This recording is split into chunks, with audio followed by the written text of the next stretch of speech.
symbolically today, we pour this salt out in the name of the Lord at the headwaters of the nation and say the only thing that can heal America are the people of the living God through Jesus Christ. But by His name and through His glory, He will heal this land. Hallelujah! Give God praise! I want to also say today we really appreciate God TV. They have carried America for Jesus around the world.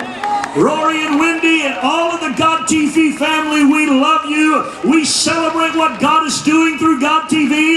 And we ask everyone around the world, wherever you are, get on your knees and believe God that He is going to heal America for His glory in our generation.